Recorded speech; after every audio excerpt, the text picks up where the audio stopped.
Salut, je m'appelle Kaline. Quand mon père est mort, je n'ai pas demandé grand-chose, juste 3 jours pour l'enterrer. Mais ma belle-sœur, qui était aussi ma patronne, m'a regardé droit dans les yeux et m'a dit, choisis le travail ou la famille. C'est à ce moment-là que j'ai compris que je n'appartenais à aucun des deux.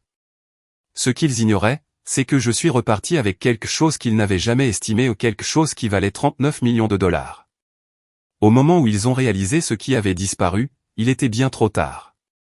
Avant de commencer, dites-moi, avez-vous déjà été obligé de choisir entre votre travail et votre famille? Qu'auriez-vous fait à ma place? Laissez un commentaire ci-dessous, je lis tout le monde. Je suis sorti directement de l'hospice, l'odeur d'antiseptique encore présente sur mon manteau, une enveloppe blanche scellée serrée dans ma main.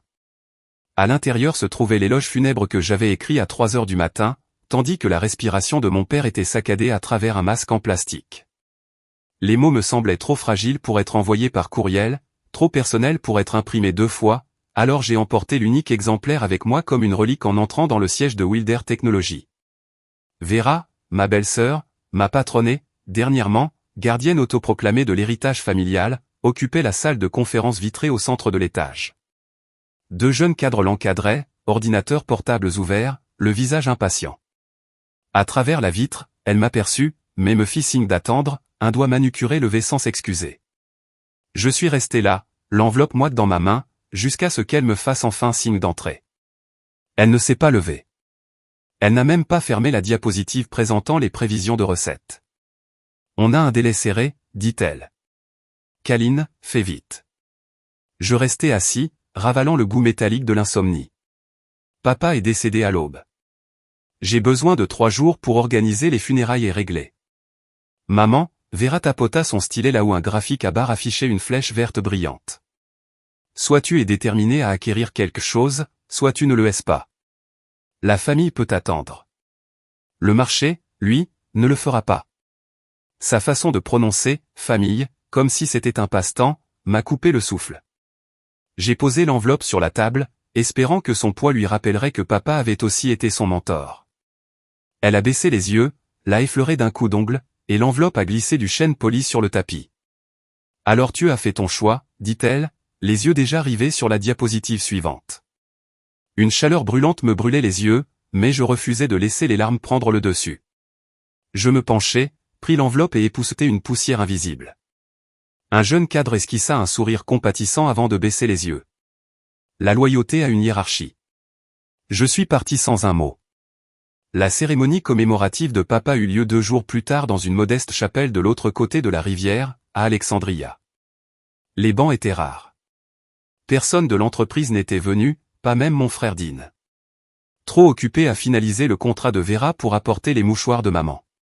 J'ai prononcé l'éloge funèbre de papa au son des vitraux des saints, d'une voix ferme jusqu'au dernier vers, il m'a appris que le silence peut être généreux, mais qu'il ne doit jamais être une permission. Ma gorge s'est brisée sur cette consonne finale. Après la cérémonie, tandis que je disposais des lys fanés, j'ai entendu la femme d'un membre du conseil près du vestibule, Vera dit que Kaline va bientôt démissionner. C'est peut-être mieux ainsi. Elle parlait comme on parle de repeindre une salle de bain d'invités. Le chagrin se transformait en quelque chose de plus dur et de plus froid. Il passait à autre chose au non, il se préparait dès que l'écran de papa s'est éteint. Sa plus jeune fille, la plus émotive, était désormais un problème d'emploi du temps. Ce soir-là, j'étais assis à la table de la cuisine de la maison de mon enfance. Maman dormait déjà à l'étage, la respiration profonde et épuisée. L'enveloppe était posée devant moi, les bords effilochés par le renvoi de Vera. Mon téléphone a vibré à un numéro inconnu. J'ai failli l'ignorer, un autre fleuriste, un autre cousin éloigné ou jusqu'à ce qu'une voix familière et rauque résonne dans mon oreille. Kaline, c'est Walter Finch, l'ancien conseiller de ton père. Je suis désolé pour ta perte. Merci, monsieur Finch, murmurai-je.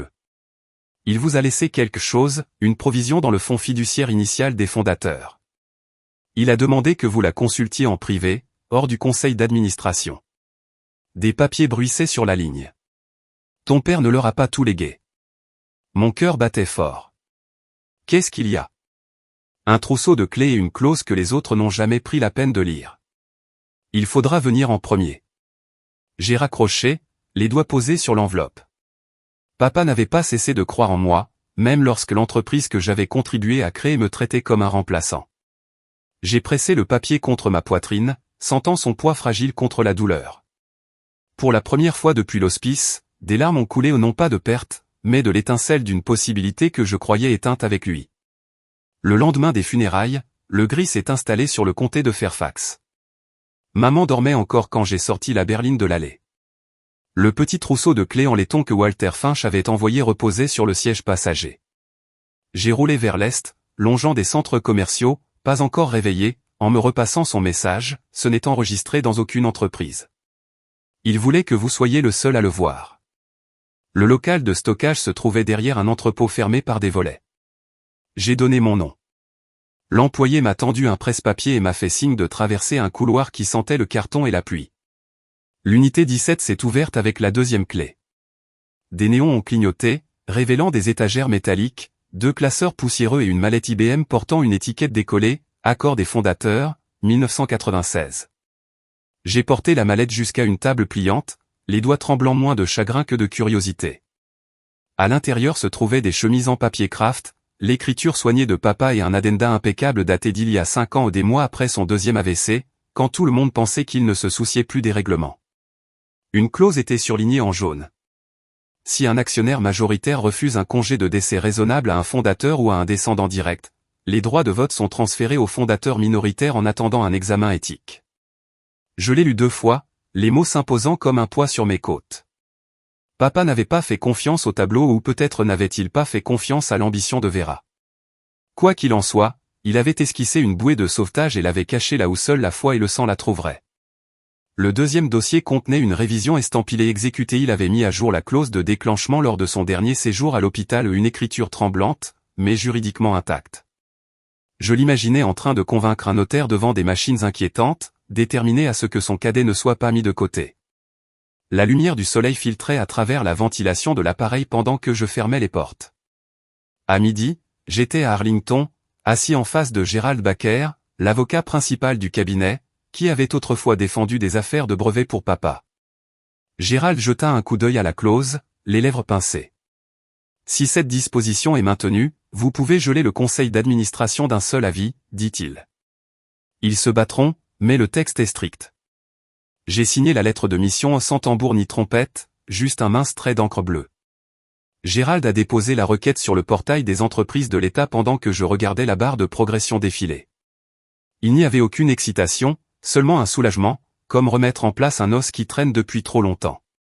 En fin d'après-midi, la circulation était dense sur le pont Quay. J'ai réfléchi aux réponses possibles de Vera et Dean, mais aucune n'était flatteuse. À un feu rouge, j'ai rédigé un email d'une seule ligne, sans objet. Conformément à la clause 8.2.2 de l'accord des fondateurs, je gèle par la présente toutes les actions exécutives en attente jusqu'à un nouvel examen. Pas de salutation, pas de déconnexion. J'ai appuyé sur « Envoyer » lorsque le voyant est passé au vert. De retour à la maison, un crépuscule doré filtrait par les fenêtres de la cuisine. Maman s'était couchée tôt, l'épuisement l'enveloppant comme une couverture. J'ai pris le journal relié en cuir de papa dans le tiroir du buffet et me suis assis à son vieux bureau en teck. Au fond, sur une page froissée par les relectures, il avait écrit « Il vous voit comme petit parce que vous n'avez jamais eu besoin de crier. Souvenez-vous, le choix silencieux est souvent celui qui fait le plus de bruit. » Son écriture tremblait, mais son intention était nette. Je refermai le journal, posant ma paume sur la couverture comme s'il s'agissait de son épaule. La maison s'installa autour de moi, le parquet tic-tac, le réfrigérateur ronronnant. Dehors, les cigales pulsaient discrètement. J'ai ouvert mon ordinateur portable et actualisé ma boîte de réception. Pas de réponse de Vera, mais un accusé de réception confirmait qu'elle avait lu le message à 17h12 précise. Je l'imaginais fixant le numéro de la clause, réalisant que le sol avait dérapé sous ses talons aiguilles. Je ne me sentais pas triomphant, mais ancré. Papa m'avait laissé plus que des actions. Il m'avait donné la permission d'appeler chaque chose par son nom. Récupération. Ce soir-là, j'ai cessé d'attendre la permission et j'ai tranquillement commencé à reprendre tout ce qui m'appartenait. Je n'ai pas fermé l'œil, mais l'aube est arrivée, filant à travers les stores couleur nickel.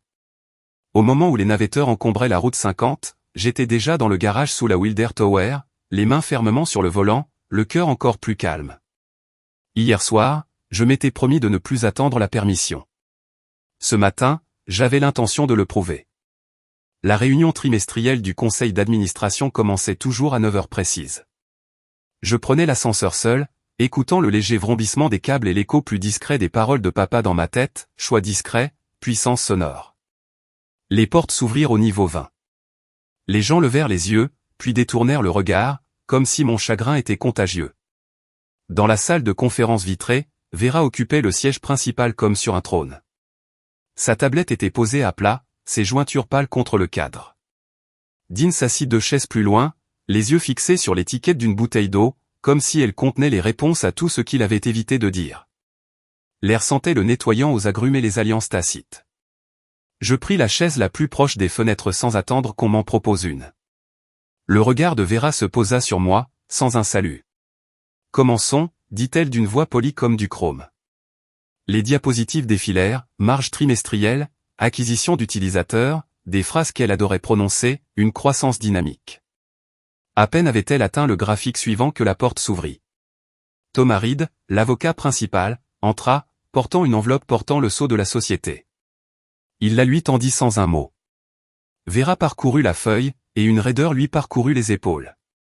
Le silence lui parut si pesant qu'il ne put s'arrêter. Thomas s'éclaircit la gorge.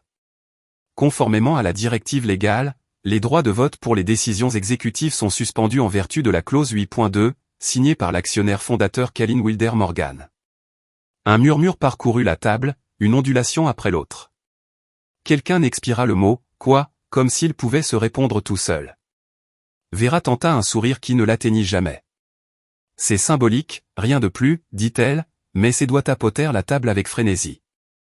Un jeune membre du conseil d'administration, Elliot, arrivé après mon dernier congé maternité, me regarda en clignant des yeux. « Attendez, dit-il, prudent mais curieux. Elle est toujours fondatrice. » Mon pouls resta stable. Apparemment, les fondateurs symboliques signent encore des documents juridiquement contraignants. Je fis glisser un dossier sur la surface brillante. Son onglet indiquait « Clause 8.2, révisé et notarié ». Le sceau doré éclairait les lumières encastrées.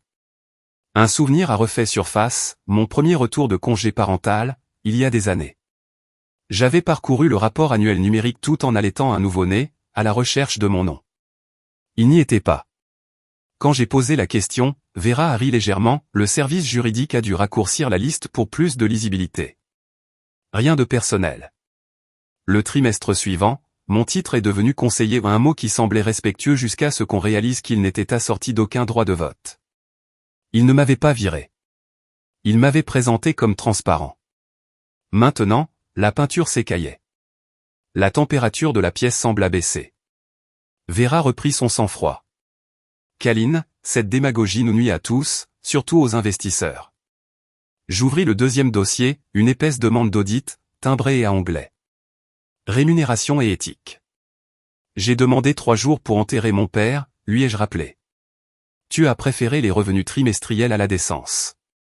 Je choisis de ne pas disparaître. Dean a finalement croisé mon regard, la voix brisée. Tu n'es pas sérieuse. Je suis aussi sérieux que la clause que vous n'avez jamais lue, répondis-je d'une voix si douce que les têtes se penchèrent. Vous m'avez dit un jour que les titres de famille n'avaient aucune importance ici, que je n'étais le bienvenu que si je restais utile. Aujourd'hui, je vous rappelle que je suis utile et que je suis propriétaire. Elliot griffonna des notes. 2 directeurs échangèrent un regard, attendant avec instinct de survie. Reed resta près de la porte, neutre comme un pas de tribunal. Vera expira par le nez. Ça va retarder l'acquisition. Le cours de l'action pourrait chuter. Alors peut-être que le stock a besoin d'apprendre le respect, dis-je. La séance est levée. Je me levai le premier. Les chaises raclèrent tandis que d'autres hésitaient, ne sachant pas qui suivre. Dean était mis debout, mis assis, partagé entre le sang et le mariage. Je sortis, le pouls toujours régulier. Dans le couloir, mon reflet dans la vitre m'était inconnu, en colère, certes, mais plus calme que jamais. Derrière la porte close, des voix fusèrent, questions sur les droits et les règlements, inquiétudes sur l'apparence. Je ne m'arrêtai pas. Mon téléphone vibra, un SMS des ressources humaines m'annonça « Nous avons bien reçu votre dossier d'audit. Veuillez confirmer la livraison. Je rangeais l'appareil dans mon sac. En attendant à l'ascenseur, j'ai aperçu Vera à travers la vitre dépolie, son visage assuré fracturé, la mâchoire crispée sur des mots qu'elle n'avait pas répétés. C'était la première fissure, et je n'allais pas m'arrêter là. J'ai quitté le 20e étage avant que la curiosité ne m'entraîne dans les ragots du couloir. Les ascenseurs étaient lents après 9 heures, alors j'ai pris l'escalier de service, comptant chaque marche comme un métronome, marquant la fin de la certitude de Vera. 2 étages plus bas, une porte de service était entr'ouverte. Johan Tran attendait à l'intérieur, le téléphone à l'oreille, ses baskets tapant sur le béton à un rythme effréné. Elle a raccroché en m'apercevant. La salle de conférence est libre pendant 20 minutes, murmura-t-elle. J'ai masqué le calendrier pour qu'il indique l'inspection du système de chauffage, de ventilation et de climatisation. Nous nous sommes faufilés dans un couloir au fond qui sentait le tonneur d'imprimante et le café rassis. Une fois dans la petite pièce sans fenêtre, Johan a ouvert son ordinateur portable.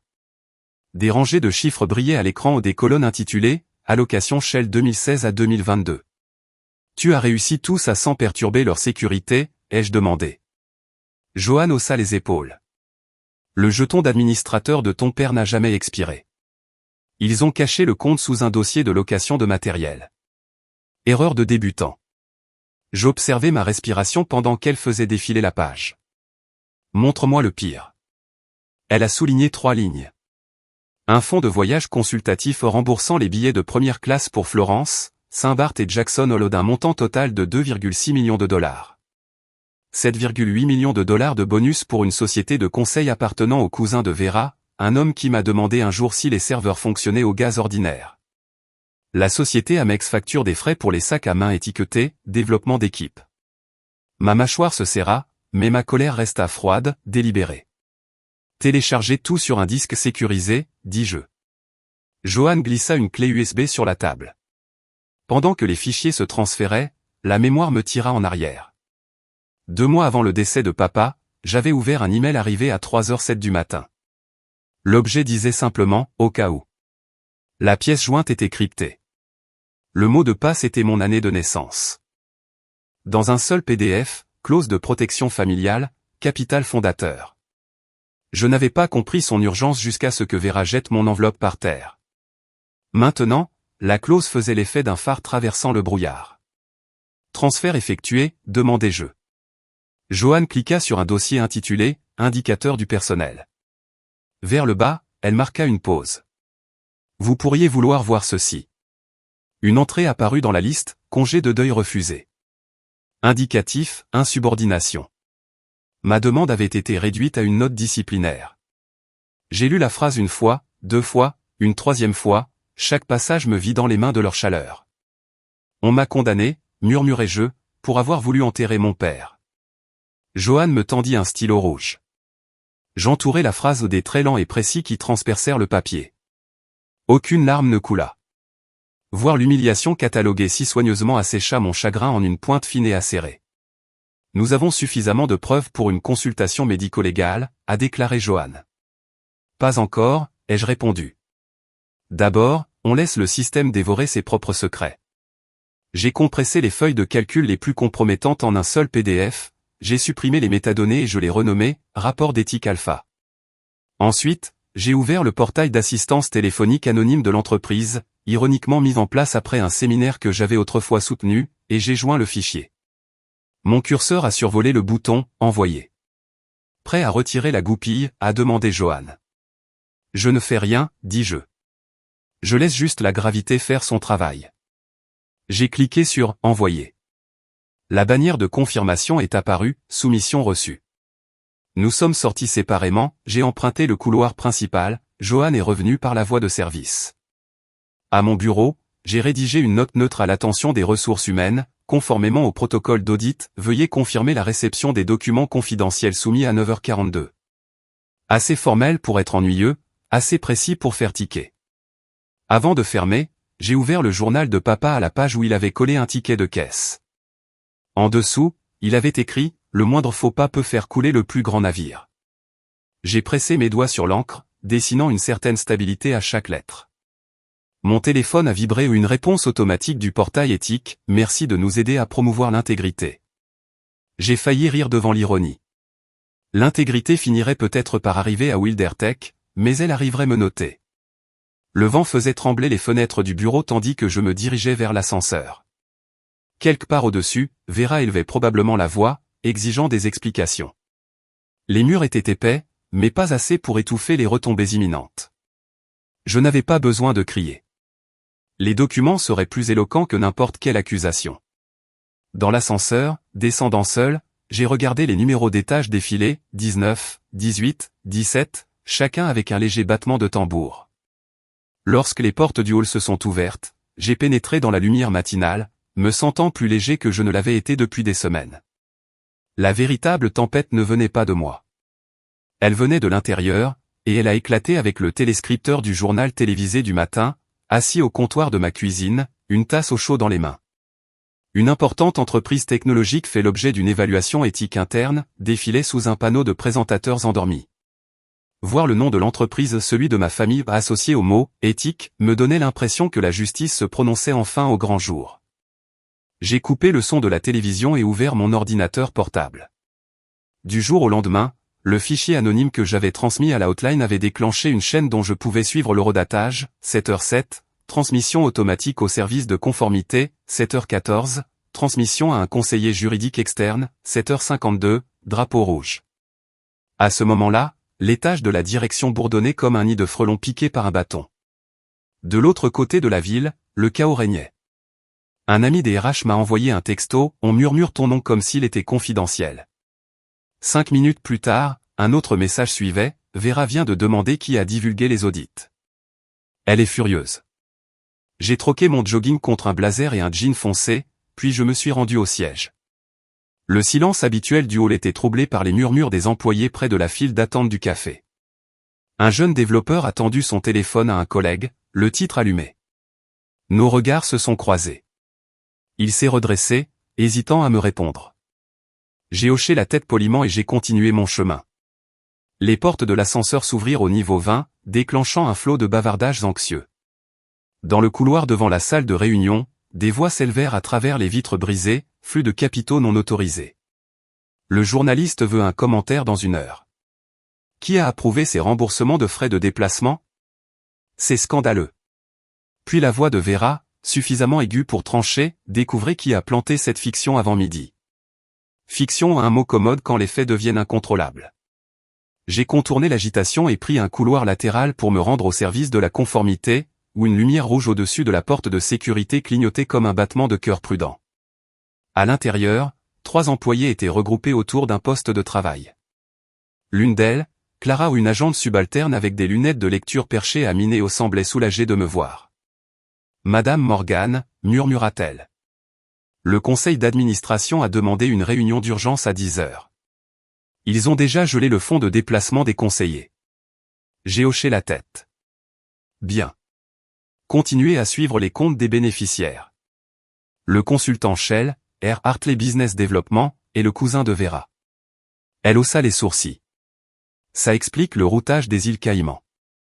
À 9h40, une alerte silencieuse retentit sur mon tableau de bord actionnaire, une vibration discrète sur mon téléphone. L'état d'avancement de l'audit de haut niveau s'intensifiait exactement comme prévu. À travers la vitre, j'observais Vera arpenter la pièce, tablette à la main. Dean la suivait, s'efforçant de garder son calme, mais elle lui fit signe de s'éloigner. Lorsque l'avocat externe, M. Carlson, arriva avec une pile de classeurs, le visage de Vera se vida. Des flashs d'appareils photo jaillirent du téléphone de quelqu'un dans le couloir, l'histoire commençait déjà à prendre de l'ampleur. À 10 heures, le conseil d'administration se rassembla dans une salle de conférence plus petite pour une évaluation de la conformité. Je me glissai à mi-hauteur de la table, visible, impossible à ignorer. Carlson résuma la fuite, puis cliqua sur une diapositive indiquant « Congé de deuil refusé ». Signal d'insubordination. Les mots se projetèrent sur le blazer de Vera comme une tache. Clara lut d'une voix ferme, l'employé a demandé 3 jours pour enterrer son père. Demande refusée. Motif, insubordination. Personne ne parlait. Même le système de chauffage, de ventilation et de climatisation semblait silencieux. Finalement, un directeur plus âgé s'éclaircit la gorge, est-ce ainsi que nous traitons notre famille fondatrice? Un autre murmura, nous pourrions perdre des investisseurs à cause de cela. Vera a tenté de changer de cap, c'était une procédure RH. Le timing était inadéquat, c'est tout. Carlson haussa un sourcil. 7,8 millions de dollars de bonus fantôme, c'est aussi regrettable. Il tourna la page. Les chiffres étaient plus éloquents que n'importe quelle voix. Je n'ai pas esquissé un sourire exubérant, seulement un silence qui s'est prolongé jusqu'à devenir le son dominant de la pièce. Le désespoir de Vera se manifestait par de petites trahisons, des battements de pieds, une respiration accélérée, la façon dont elle serrait son stylet comme si cela pouvait la sauver. La réunion a été ajournée avec l'ordre de geler tous les comptes douteux, y compris la société écran du cousin.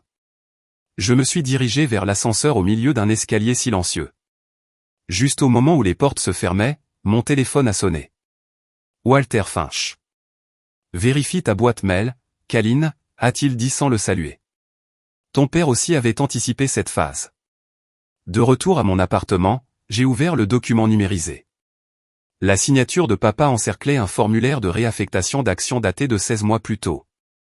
D'un seul geste, il avait transféré un bloc majoritaire d'actions avec droit de vote d'une fiducie familiale gérée par Vera à une autre gérée par moi avec effet sur présentation d'une infraction éthique substantielle.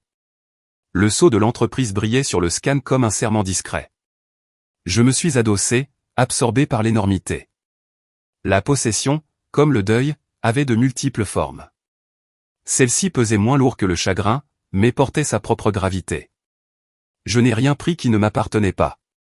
Je l'ai simplement repris, et la preuve brillait sur mon ordinateur portable tandis que la pluie tapait contre les fenêtres de mon appartement. L'amendement de papa, daté de 3 mois avant son admission en soins palliatifs, était d'une simplicité élégante. Si un administrateur est mis à l'écart par trahison ou exclusion, le contrôle total des votes est transféré à Kalin Wilder Morgan.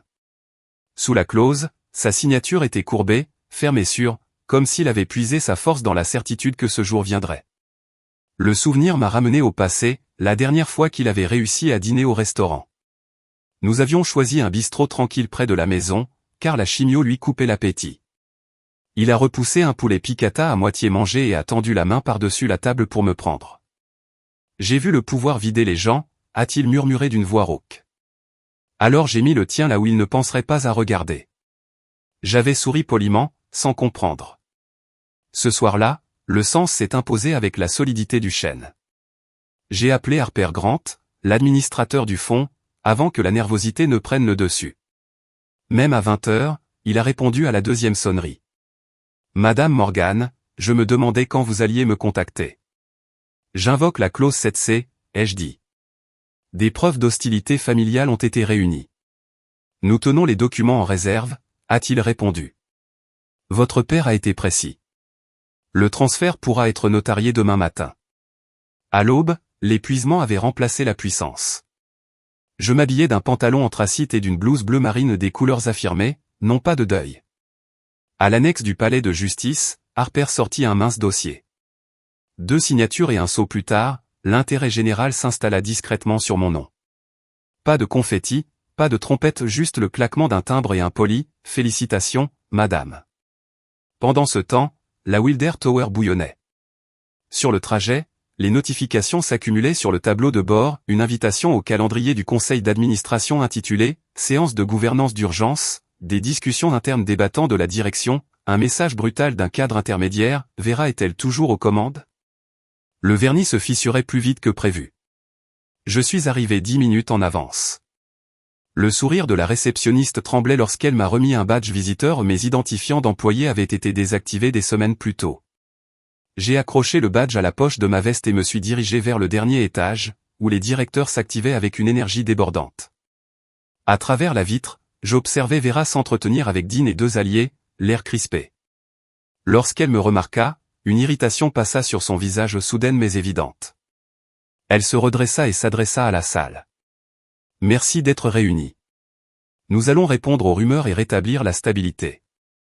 Avant qu'elle puisse continuer, le directeur Alverson s'éclaircit la gorge. Tout d'abord, Vera, pourquoi le déni de décès n'a-t-il pas été divulgué dans les rapports de risque? Elle s'irrita. C'était une formalité RH. Le timing était mal choisi, mais sans importance. Un murmure s'éleva. Sans importance, ne plaisait pas aux investisseurs, qui craignait davantage les gros titres que les déficits. Je m'avançai et déposai le document fraîchement notarié sur la table. Pardonnez-moi l'interruption. Ceci affecte l'ordre du jour.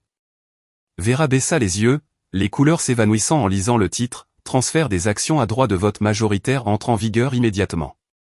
Elle parcourut les signatures, reconnut l'écriture de papa, puis la mienne en dessous.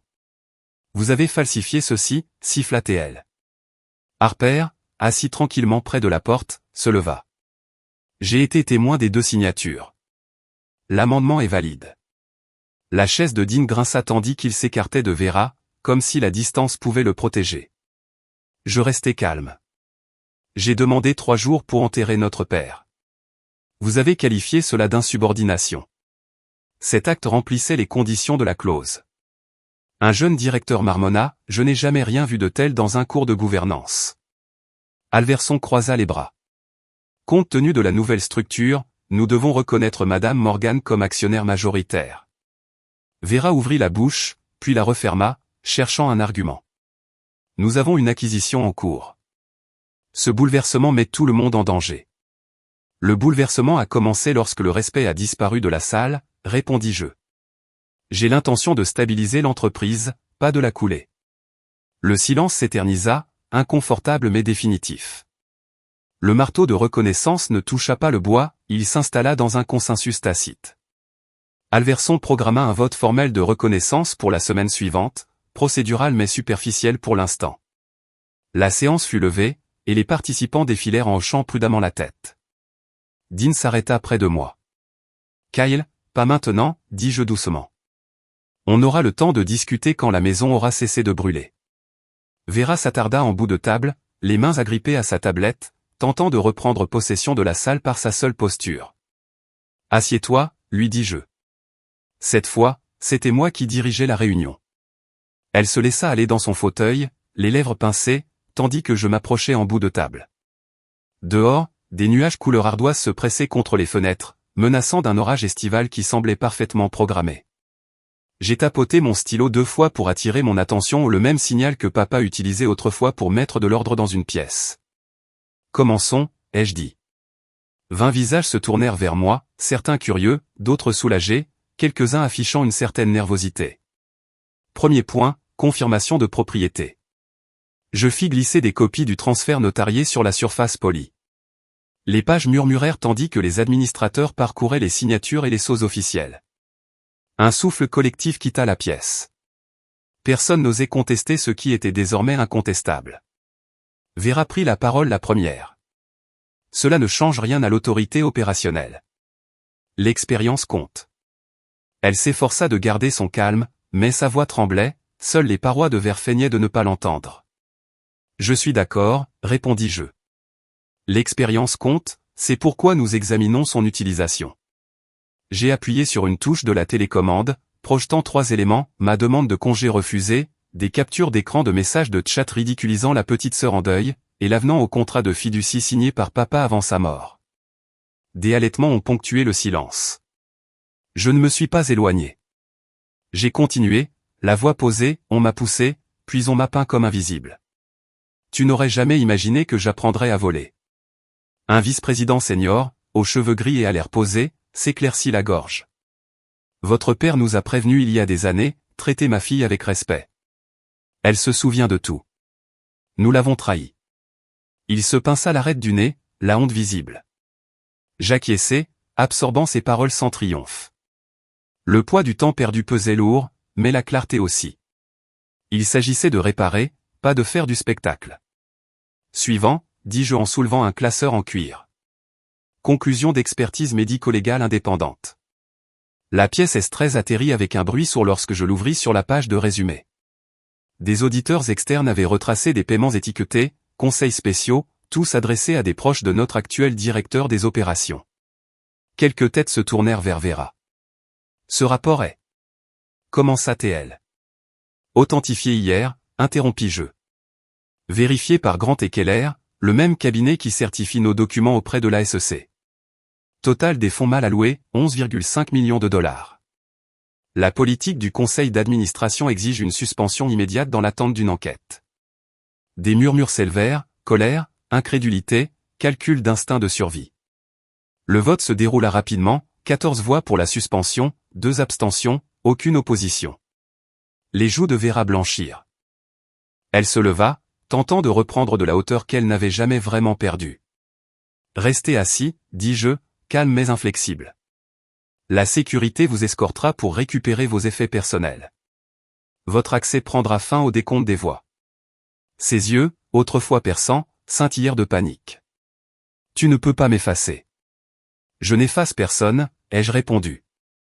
Je restaure ce qui m'a été volé, la confiance. » Pendant l'arrivée des agents de sécurité, les directeurs discutaient à voix basse des plans de stabilisation et des communiqués de presse.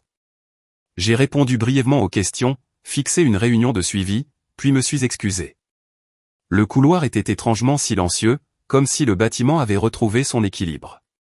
En passant devant le bureau de Vera, j'ai remarqué des déménageurs déjà en train de boxer, des trophées et des articles de papeterie design. Je suis entré. L'espace sentait son diffuseur de pamplemousse, soudain un peu creux. Sur le bureau, un cadre argenté affichait une photo de papa serrant la main de Vera le jour de son embauche. J'ai observé son expression bienveillante, puis j'ai retourné le cadre. « Tu t'es servi de lui ?» ai-je murmuré d'une voix si douce qu'elle aurait pu être un aveu. « Maintenant, tu as tout perdu. » Alors que je me retournais pour partir, mon vieux téléphone de bureau débranché depuis longtemps sonna, sa tonalité stridente résonnant dans les cabines vides. J'hésitais, décrocher le combiné. « Kaline, dit une voix pressante mais inconnue. Vous ne me connaissez pas, mais j'ai des informations sur l'affaire Norland. Vera a falsifié les numéros. Ils essaieront de vous mettre sur le dos si vous ne voyez pas ce qu'elle a caché. » Le tonnerre grondait dehors, répondant à ma place. L'orage n'était pas terminé, il changeait juste de point de mire. Le combiné du téléphone semblait plus lourd que du plastique. Vera a déposé une plainte au tribunal de Fairfax il y a 1 heure, poursuivit l'interlocuteur, la voix hachée. Probablement une collaboratrice qui flaire une opportunité. Licenciement abusif où elle conteste la fiducie, prétendant que votre père a été contraint.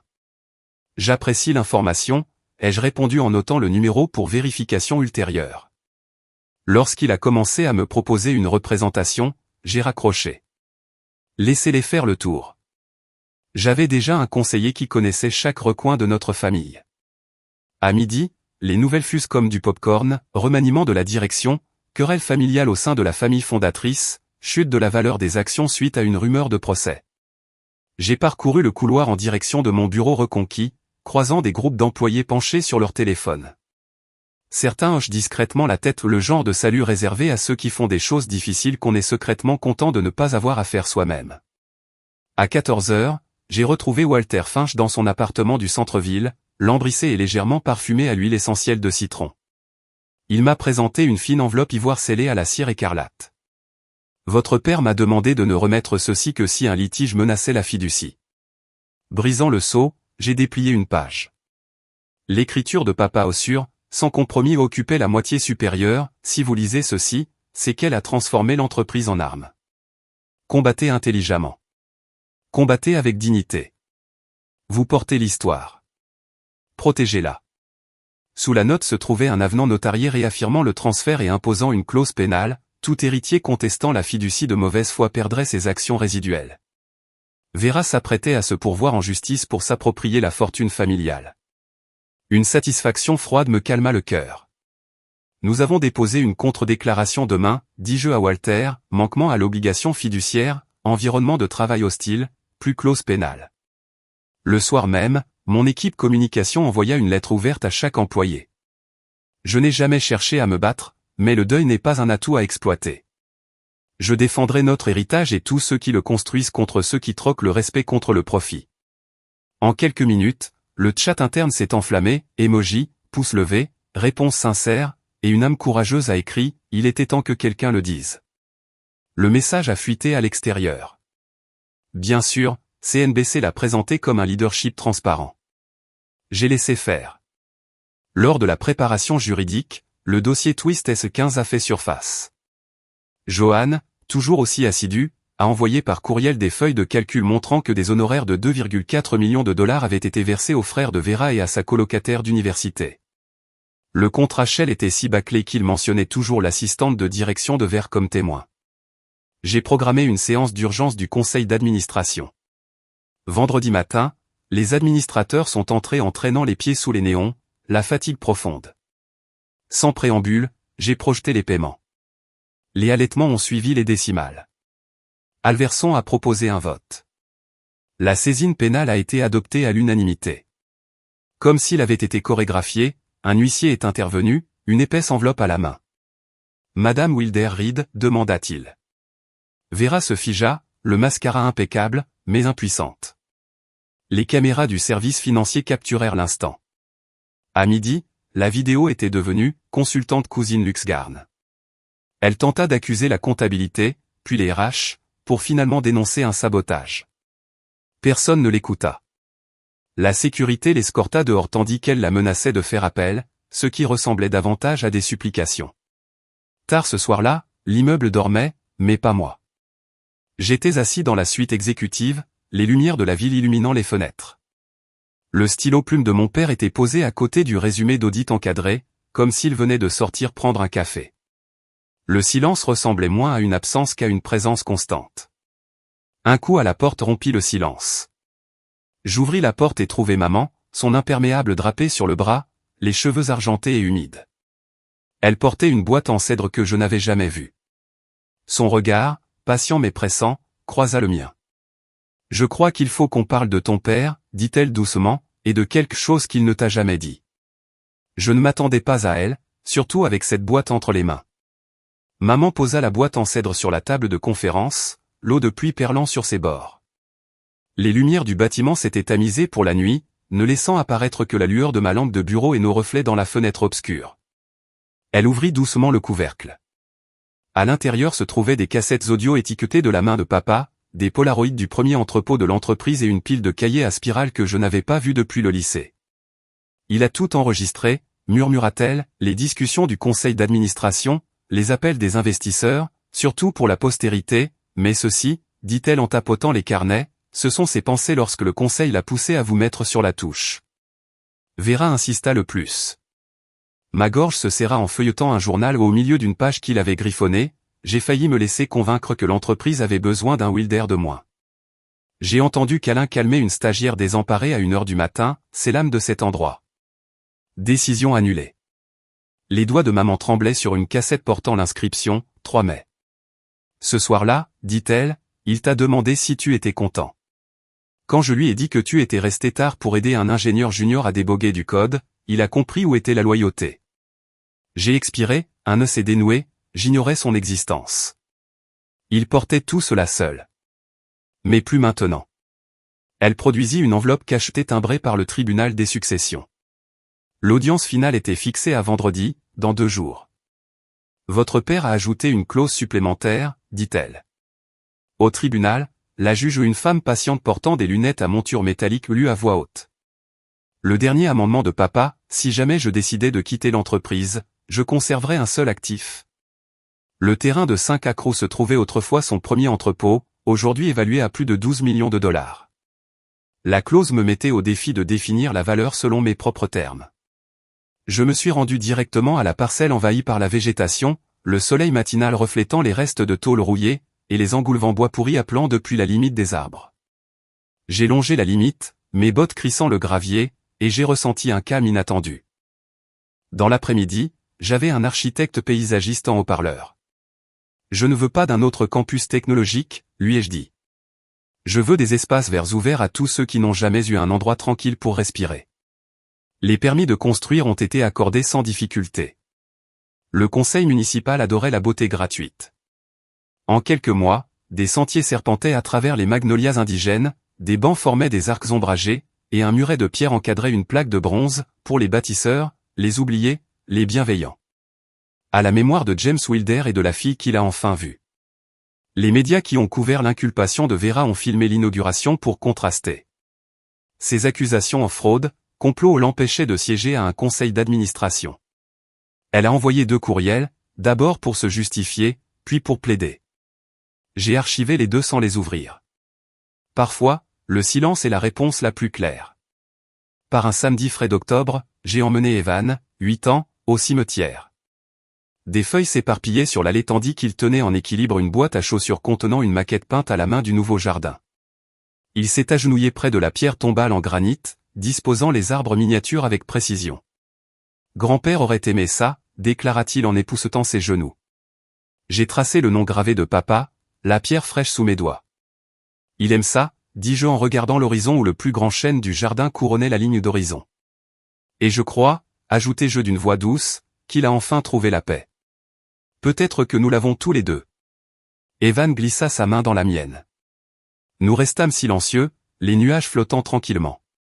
La vie continuait son cours. Assemblée générale, lancement de produits, levée de fonds de l'association de parents d'élèves, mais le poids que je portais depuis des années avait disparu, remplacé par quelque chose de plus léger, de plus stable. J'ai réalisé que ce que je récupérais de plus précieux n'était ni les actions ni même le jardin. C'était la certitude tranquille de ma propre valeur. Parfois, ceux qui vous rejettent le plus bruyamment ont simplement peur de votre pouvoir silencieux. Et parfois, la plus grande victoire n'est pas la fortune que vous sauvez, mais le moi que vous refusez d'abandonner. Avez-vous déjà quitté quelque chose et découvert que tout attendait l'autre ?